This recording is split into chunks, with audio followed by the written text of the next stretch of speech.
Based on the legendary DC-9, McDonnell Douglas developed a whole range of aircraft perfectly suited to serve airlines on all sorts of route profiles, with the MD-80, 81, 82, 83, 87, 88, 90 and finally 95, which however entered service as the Boeing 717. The Mad Dog was an essential part of the single-aisle aircraft fleet for many airlines all around the world, with roughly 1,200 units leaving the production line over the years. This is a real pilot's aircraft. It's basically a small airplane that's scaled up in size, and it works.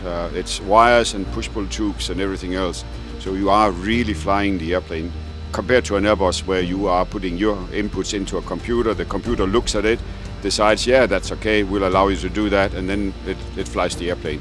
But here we are flying the aircraft itself. This type of aircraft is completely different working on the ATR and the Airbus. This plane is in a class for itself. This is the queen, as we say. The aircraft type proved itself popular among flight crews, but also with passengers. The aircraft type was a hit. Det er en DC-9, som Jesper, kaptajnen, sagde. Det er et fantastisk lækkert fly.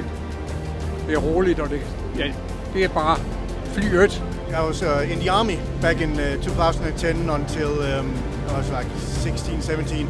But the very first flight I was on to Afghanistan in 2010 was with Dad in this very plane, and also on one of the last trips back home in 2012. And in that time I did 3 tours between those times, and it was always with Dad, and a magnificent plane. And after 6 months in the desert, getting on a Danish plane, getting to talk with other Danish people, and getting served rugbrød and frikadeller, that was just perfect from the English field kitchen. Yeah, I just couldn't miss this last opportunity to fly on an MD-83.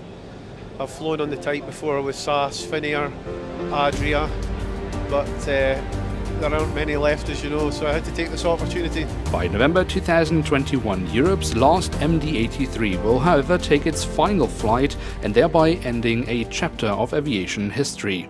Of course, it's like the end of an era, you know.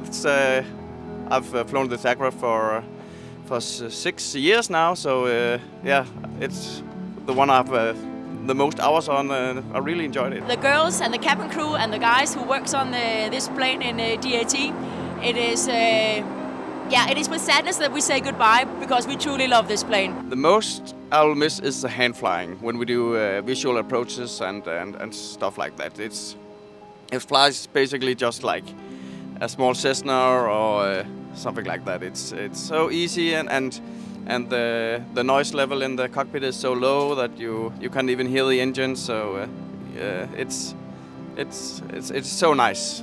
So the feeling of the aircraft, I fear that I will not get that in other aircraft. The aircraft that over the past years has served Danish air transport started its journey back in 1990, and finally, after having served several European airlines, joined the DAT fleet in 2008. Since then, the aircraft has seen many unusual assignments. Crossing the Pacific from Papua New Guinea to Fiji and then on to Tahiti on the Coca-Cola ship was a tremendous experience, and we simply toured the world, around the world 2.5 times, and for the 9 months the aircraft was away, we had 0 technical delays. Not even one occasion where the aircraft wouldn't start up and go when we were ready to go, and that is amazing for an airplane that's away from home base for 9 months. So with so many fond memories and an incredible aircraft, how does it feel to be the one closing this chapter in aviation history? I hate it. I really hate it. I was just talking to the mechanic who was here when we got the airplane in 2008 and who's been with me in Afghanistan and around the world on this airplane here, and he says it's such a pity, you know, but we have to do it now. It is the time, and let's do it now while it makes sense to do it, but really it's such a pity, and I would hope that the aircraft can continue flying, but I doubt it though. I think it will be used for parts, unfortunately, but this airplane really deserves to be kept flying.